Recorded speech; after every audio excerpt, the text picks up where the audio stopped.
Hi folks, welcome to Community Pulse. I'm your host Brian LaMoure. On today's show we'll be talking about our children here in Montana and how different organizations are targeting them. One hand, the cigarettes or tobacco industry is targeting our children, spending about $30 million a year to make them new customers. But we'll also be talking about Girls Thrive, where we're trying to encourage young ladies to have good, healthy lifestyles that will follow them all throughout their lives. So of course we have some wonderful guests today. On my left we have Sarah Shapiro. You're a tobacco prevention specialist with Lewis and Clark Public Health. Welcome to the show. Thank Great you. to have you here. And then Blair Haseman, you're with Girls Thrive. Yes. Welcome. Thank you. Great. Thanks for having us. And Sarah, let's start with you. You know, you're a tobacco prevention specialist. I see on TV there's some ads right now where they're indicating when the parents pick up some gas and they go inside the convenience store, how the advertising is targeted towards children. And that's kind of slipped by me. I didn't really notice that. But your purpose is to educate people about tobacco use, hopefully non-use. Yeah. Tell us more about that. Yeah, so the $30 million that big tobacco companies are spending in Montana is not on TV normally or in magazines anymore. So where they're spending it is in the stores.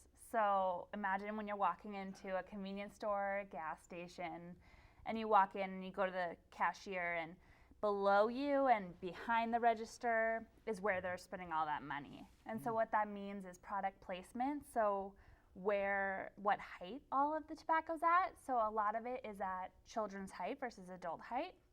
And then there's the packaging, which is really bright colors, and there's also all the flavors. There was bubble gum and mint and root beer and flavors that children really like.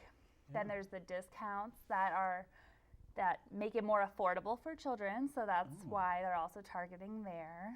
And so all of these different tactics are how children are being targeted. And overall, children go to convenience stores, or 70% of children go to convenience stores weekly. Oh. So the fact that they're going into convenience stores so often really makes it an issue that we need to address. Well, you know, I've been seeing the commercials on TV, and I was thinking, well, when I get gas, you don't have to go in anymore. I get my gas with a credit card, and I don't go in. But in seeing the commercials, I recognize the environment. And I'm just amazed that we call it subliminal advertising, and their tobacco's future is getting new users. And how many kids a year maybe start using tobacco products? Yeah, so 900 Montana children under the age of 18 will become daily smokers each year.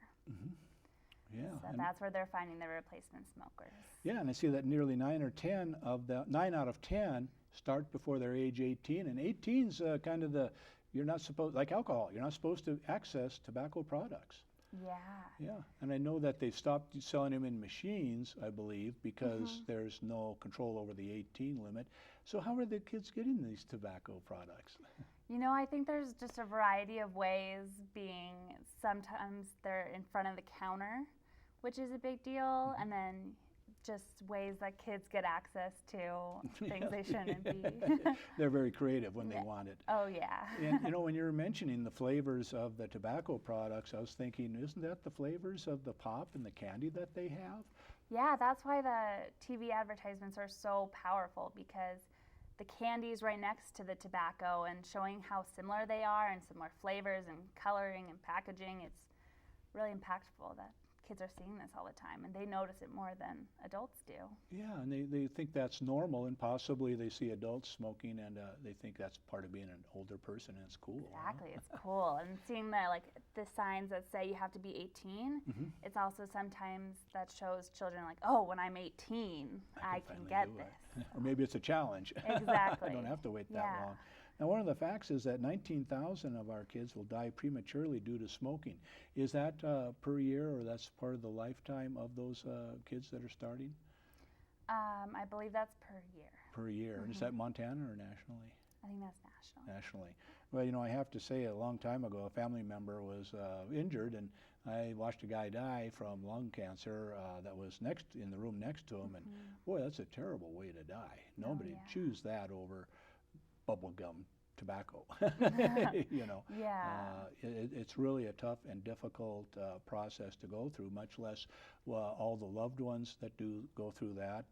And I do some shows with the St. Peter's Hospital. When I talk to physicians, they say they want an individual to stop smoking at least a week, maybe 1 to 2 months before they do any type of surgical process on them. Yeah. And who knows when we could wind up in a hospital these days. Absolutely. Recovery rates are much faster when you've been able to sustain from tobacco use. Yeah, well, I think they don't want to do the procedure Yeah. unless you sustain from it. Well, now, Blair, let's talk with you. You know, you're talking about Girls Thrive, and the subliminal work for tobacco is for young children under age 18, and that's kind of your target audience for young ladies. And tell us about your program. Yeah, so Girls Thrive is an empowerment program for girls between the ages of 11 and 18. So our mission is to inspire girls to empower themselves through a variety of sports, as well as developmental activities designed to improve self-confidence, self-esteem, and positive body image. Oh, that's great. So how do the young ladies become eligible for this program, and how do they sign up? Yeah, so it's open to all girls between the ages of 11 and 18. They sign up through our website, they can email, they can call to sign up. We offer 2 8-week programs right now, one in the fall and one in the spring, and we're working on putting together a winter program for this January. Okay, and you talk about an 8-week program. Yes. So there's, I imagine, a sensible, progressive educational program that goes over the 8 weeks. And what are some of the things that you work with the young ladies in order to improve their body image and their health? Absolutely. We talk about a variety of topics. As you can imagine, being a middle school and high school girl, there's a lot to talk about. So it varies anywhere from tobacco use prevention, obviously, to positive body image, like you mentioned. We talk about goal setting, we talk about bullying, we talk about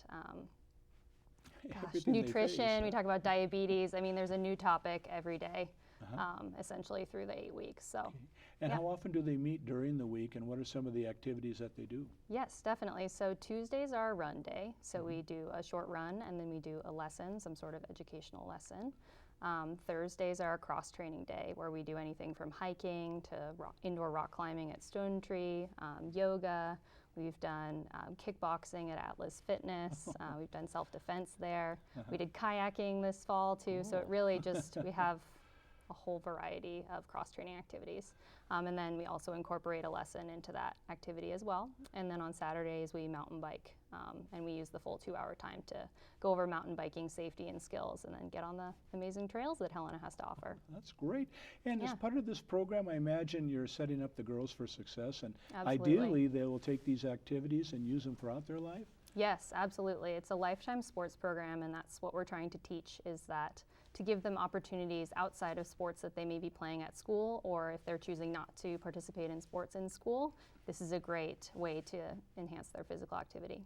And I imagine there are several ways to get into this program. I imagine the young lady would say, I want to do it, and sometimes the parents say, you will do it, right? Right, exactly. Yep. So how difficult is it to apply for? I mean, is there target income groups? There's a gender, but maybe education. I mean, is it pretty broad? Anybody can do it? It's totally broad. Anybody can do it. We offer scholarships to anyone in need, no questions asked.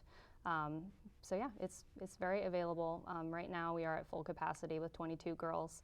I mean, ideally that will change in the future, but that's what we found works for us right now. So there's a limit to the number, but yeah.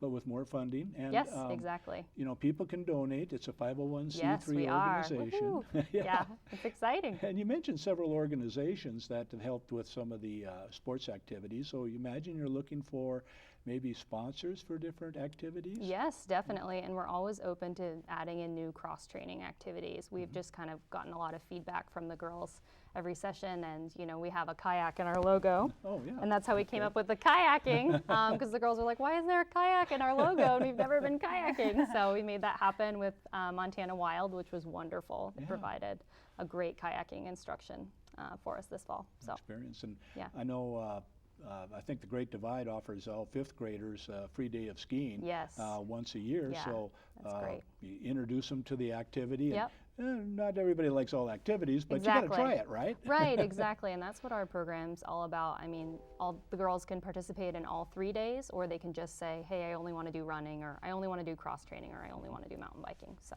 or they can just do 2. Well, now you talk about those activities. What comes to mind? Well, back when I was young, it's just you went out and did it. Yeah. But anymore, there are people that teach you how to do it, Exactly. and that's a sensible, progressive way to become good at it. So, exactly. You're looking for instructors in those fields. Yeah. So we call them coaches. Coaches.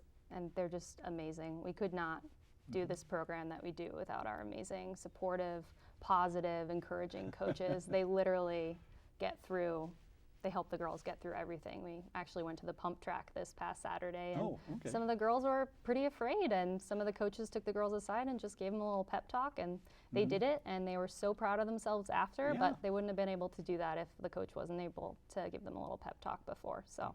Indispensable. Oh, yeah. So how long has this been going on? And you've had young ladies participate in this program. What kind of change have you seen in them because of what they've learned in these activities? Absolutely. So the program was founded in 2010 by a woman named Christine Tennis. She's a biology teacher at Helena High School. She just wanted a program that would be great for her daughter to get into mountain biking, and she wanted to open it to more girls, to encourage more girls to participate in more sports outside. So we were with the YMCA. They were our fiscal sponsor for about 5 years. Yeah, 5 years. And it was wonderful, and we've just decided to become our own 501c3. So yeah, we've been around for 5 years now. Yeah. And how's the change you've seen in the young ladies? Yes. What's the difference it makes? Yes, it's incredible, the difference. I wish we could just have you interview a girl right now, because they would have a much better answer for you. But I guess I would just say that they're very introspective, and they're able to express themselves really well. One of the girls I talked to on Thursday, we had a active listening lesson. And I was listening to her for 3 minutes, total undivided attention. And the question was, why are you in Girls Thrive? What are you getting out of it? And she just told me that she's just so proud of herself for being able to be in this positive group of women. She says that her thinking has kind of changed. Instead of thinking negatively, it moves to positive thoughts more often. She said that she feels so much more confident in her abilities to do things and take on new things. Just likes the group that we're in. It's just a really positive group of girls and women. I imagine there's a lot of friendships that develop too. Absolutely. So for audience members that are thinking, well, maybe my daughter or my niece or someone might be interested in participating in this, they can go to the website. Yep. And what will they find at the website? And what is maybe the first step they might do to enroll their young lady? Absolutely. So our website has a little bit of the history and kind of our vision, mission, and values, where the Thrive term came from, definitely our program registration form, the breakdown of activities, whether it's Tuesday, Thursday, Saturday, when the new session's going to start, all sorts of, lots of pictures from previous sessions. So it's a really fun, happy website. We love it. That's great, and you can get the information there how to start that. All of it, yep. Well, now, Sarah, let's kind of come back to tobacco, because we're talking with Blair about establishing a good foundation for young ladies, young children, and let's kind of get back to tobacco and say, how do we, as maybe parents and relatives, encourage children to do an alternative to tobacco, or not to even start? Absolutely. So I think just knowledge, just going into stores and seeing the different tactics. So recently with Girls Thrive, I went in with a great group of girls, and we split the girls into 2, and we went to 2 different gas stations. And we looked at the different marketing techniques, and we have a little scavenger hunt that they use. They mark what they see, and there's little questions, and we come back, and all of them had like their eyes open. They're like, wow, you don't notice. And so once you learn these different tactics and you go in and you see it, it's really just astounding. And then as parents, just telling their kids what they could do instead and how it would affect them if they started, and in ways that really would resonate with each kid specifically. And I know in television, with sitcoms and with movies, that many times smoking is an important component, and it's not just accidental that it's there. They're paying to have the product placement put there. So they're trying to promote that tobacco use is a normal aspect, and really isn't for a person's life, is it?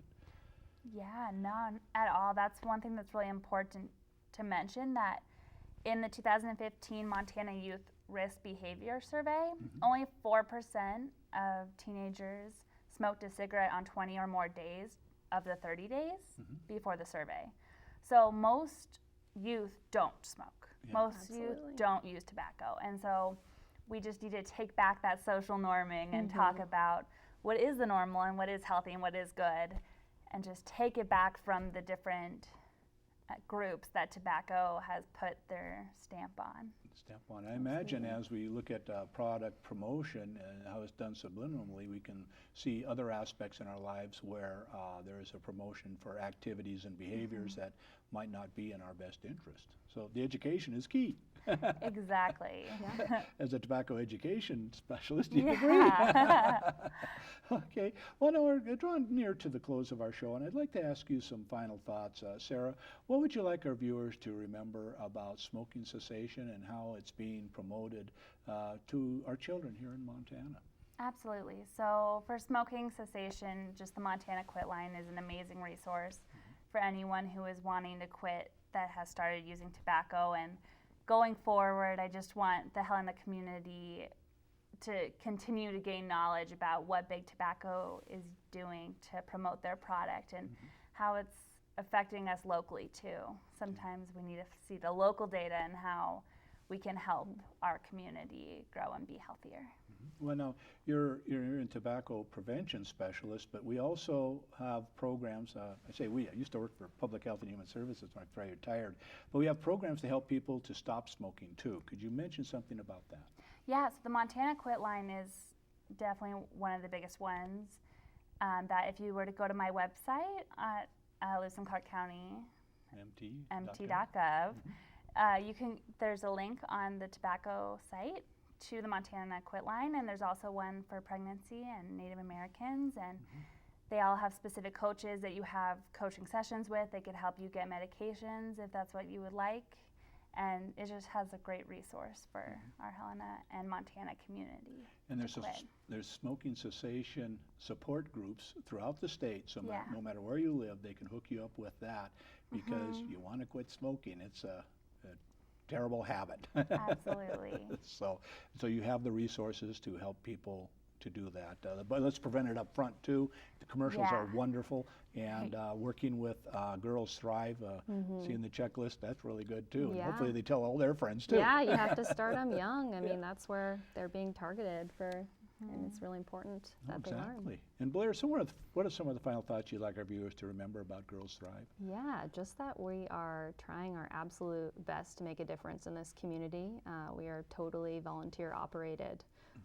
Which means that we have a lot of passion for what we do. Yeah. We really want to influence those girls between the ages of 11 and 18 and let them know that, you know, we know that they're going through a tough time. We went through a tough time too. Let's talk about it.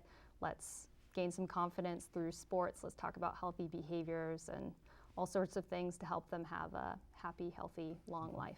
Yeah, and hopefully those girls will talk about their boys and I convince them of the same thing. Yes, exactly. Share the knowledge, right? Yes, exactly. That's what's important.